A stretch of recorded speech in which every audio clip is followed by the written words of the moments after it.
Hello? Come on, Mashak. If you think this is Mashak, think again. This was Mashak. 71 What makes him hours think that these ago. are funny? But even if you've What makes him unscrambled think that these are funny? this Wait, this is what you choose to leave on your phone for? I mean, it's not even funny. It's not funny. Good luck! Mashak, it's neither of them are funny. They're not even. It had been 3 days since the Dion bomb. That friendly old boxing coach I'd interviewed, the guy whose facts weren't lining up, turns out he'd been dead for 7 years. Who had I spoken to? I had no idea. Whatever we'd thought this cover-up was, it now seemed like something far more sinister. Ray and Petra did the smart thing. They cut ties and left. Mashak was the only one who hadn't bailed. Oh God, you know what? It's not funny, Mashak. Instead, he'd give me a potential breakthrough. Apparently, I was about to be contacted by FERO, a mysterious insurgent with intimate knowledge of ONI's tactics and buried history. That was the good news. The bad news? I'd heard nothing since. FERO was a no-show. Mashak was AWOL, and I'd spent the past 72 hours listening to these 2 ridiculous pre-recorded messages over and over. You know what? Who do you think you're outsmarting? I'm the only human in existence who wants to find you. Good luck! My team had been reduced to this man. In a weird way, I'd been comforted by the idea of Mashak's constant surveillance. I liked knowing that at least somebody was out there, even if just to corroborate my existence. Mashak, Not reaching. are you there right This is a now? recorded message. Are you listening? You idiot. And now, he was gone. I was beginning to worry something had happened to him. Mashak, are you listening?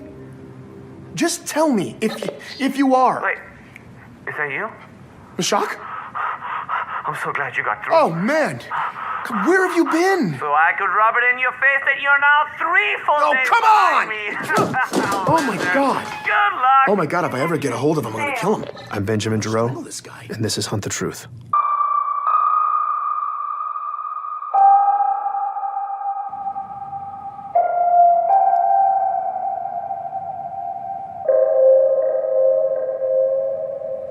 Hey, Ben. It's Ray. Listen.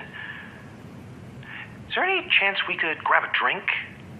Okay, I was really glad to hear from Ray. With Mashak MIA, my imagination had been running wild.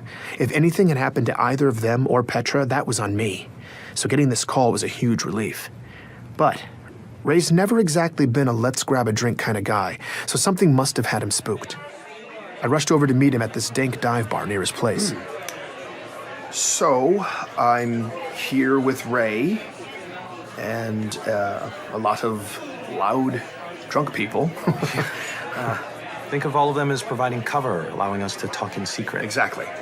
And Ray is aware I'm recording this. Yes. I'm trying not to think about it, honestly, but Oh, it's fine. So, why'd you hit me up? Well, my scavenger finally got back to me. He had been waiting on some additional military records on Walker. I did not see that coming. I figured Ray would want to stay as far away from the topic of government cover-ups as possible. But if he was talking, I was all ears. And? All the ONI military records still check out. And ONI handles all military records, so... Well, almost all. Ray explained that every enlisting soldier has to sign an affidavit that their service was voluntary. That way, later on, if some grieving family member tries to claim it was involuntary, ONI is covered. But the office created to handle all those records is a rubber stamp joke. Of the roughly 200,000 involuntary service claims they've received over the years, they have ruled the exact same way: family loses, ONI wins. Every single time. The process is so automatic, Ray says, that when his guy pulled the records, it was the first request the system had received from a human being in 50 years. Well, And Ray was here's giddy, where it gets interesting. so I knew he was about to deliver the punchline. 180 days after a soldier's service period ends, the system is supposed to refile the record from active duty to retired. No, Yes. Walker's records weren't retired. And they weren't active either. What? Jacob Walker is the only soldier in the entire military database that is neither active nor They retired. missed that? How could they miss that? Nobody checks? Nope. Nobody but me. Ray had caught ONI in a major admin snafu. And I guess he was on a roll because what he said next blew my mind. Mild-mannered analyst Ray Kurzig had used my recording of Walker's voice as a template to scan the slush for voice-matching audio. Then I just took Walker's voice That and cross-checked was the straight-up audio. pirate stuff. You what? Ray. You're an animal right now. Who are you? Oh, you are gonna love what I found, Ben. Get ready to take back the road, Ganymede. This is your chance to be one of the first on the planet to have your very own hog.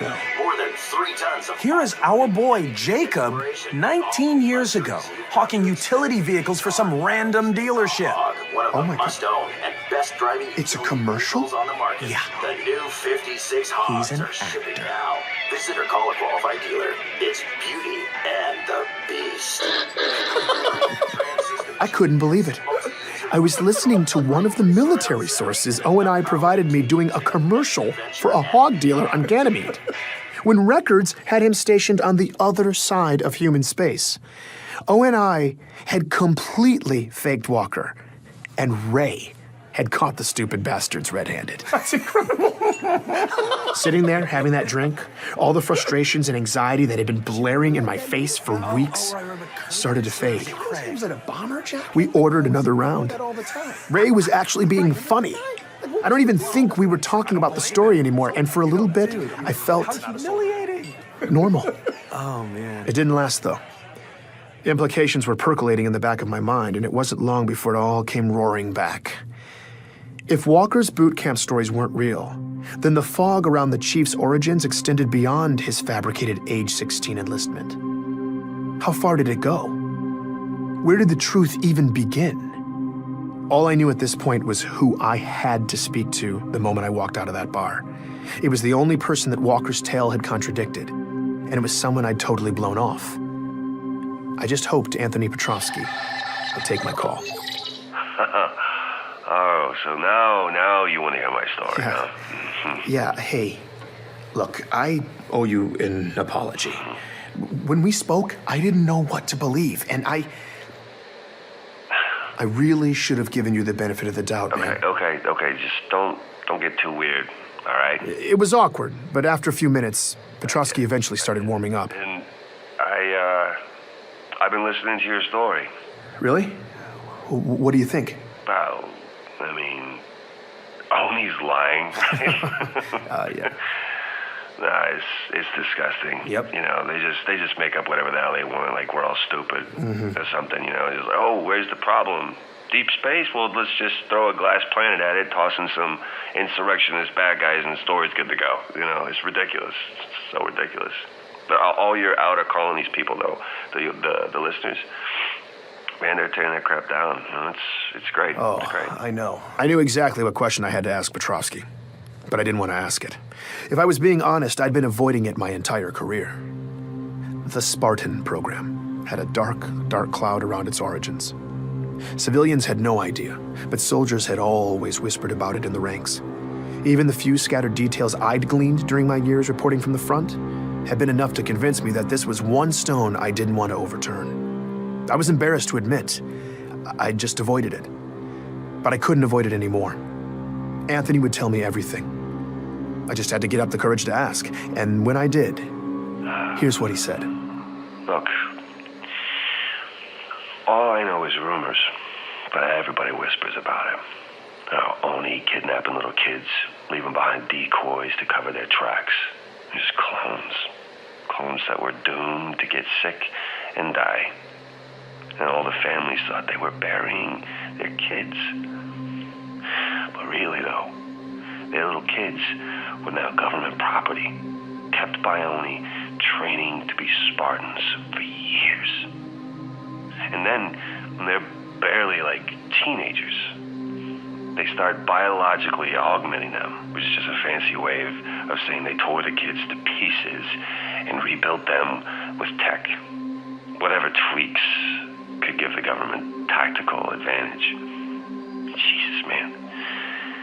Survival rate on something like that.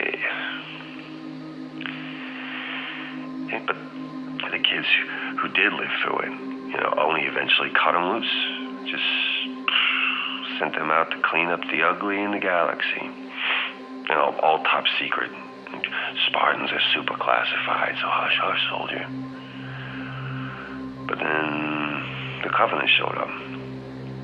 Earth got a front row seat. And all of a sudden you got people throwing parades for them, kneeling at their feet, the pinnacle of humanity. But they're not human. Nobody really knows what the hell's under those Spartan masks, but it's sure as hell not a hero. It's not a person. Whatever they are, it ain't us. That was the story I'd never wanted to hear. I couldn't prove it. I couldn't report it as more than just rumors. But his story was the only explanation I'd heard since this mess began that actually made sense with the facts. And it gave ONI more than enough motive to bury the truth. Because the truth was a nightmare. The truth was treason, planned and carried out in the shadows with impunity. When you let those in power operate in the dark for long enough, sometimes the dark creeps in. Without checks and balances, it's in our nature to cut corners in the name of efficiency. Trim off pieces of our humanity, a chunk at a time, justifying every cut until eventually, all you're left with is horror. By coming forward, Anthony had just broken a rigid code of silence. Don't you have like a... I asked him why. A code of conduct or something you have to follow? Whose code? Huh? Oni's? Yeah, I don't care about that. Look, I don't blame that John kid. Master Chief, whatever the hell they call it, just does what the masters program it to do. Now, Oni, that's the boogeyman. Some sadist CPO wants to test out his Spartan toy, so he oils it up with the blood of my brothers? No, man, no, I'm not keeping quiet for them. But aren't you afraid of retaliation? What are they gonna do? Tell me. Are they gonna make my life suck? Even more than it does? It's too late. I mean, I understand, Ben, you haven't seen where I live, what my house is like. But let me just tell you this, you might prefer the shelter. I eat canned proteins, man. I am one mischeck away from living on the streets all the damn time. I got a titanium arm, huh? Vets benefits on this planet, it's a joke. And this is how they repay me for running through the meat grinder for 15 years, for laying down your life every damn day for them. And you think I owe them some kind of responsibility to be quiet? No, I don't owe them a damn thing. Not after what I've been through. Good, thanks. I gotta go. I'm sure this sounds callous of me, but as Petrosky described his hardships, I was drifting away. His story had left me dazed. I said I wasn't feeling well. I had to go. He understood. No, it did, thanks. I needed to step back and look at the full picture of what ONI had done, but my mind just wouldn't do it. Instead, I was fixated on one odd piece. The doppelgangers made to replace the kidnapped kids. Out of the disgusting quilt Petrosky had laid out, I was stuck imagining the tragic life of one of these clones. They were human. They were created in a lab, altered so their bodies grew painfully fast, their bones stretching by the hour, newborns inflated into 6-year-olds. Someone taught them to walk, to speak. Did their handlers touch them? Did anyone look in their eyes? Did they have names?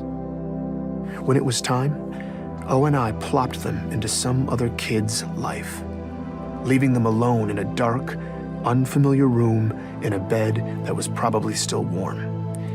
In the morning, a family would walk in, strangers who wouldn't even know to explain any of this to them. No one would comfort them. They were completely lost. And then these small children would begin to die, breaking, withering away, surrounded by confused, heartbroken strangers who were powerless to help them, all the doctors making frantic attempts to stop the spreading rot from eating this little, terrified person alive. It was all just desperate wailing against the inevitable, and they would be forced to endure all of it, because no one knew the truth, that these children had lived in chaos until they died in excruciating pain because someone had designed them to do just that. The nightmare the clones endured was not a byproduct of ONI's plan. The nightmare was the plan.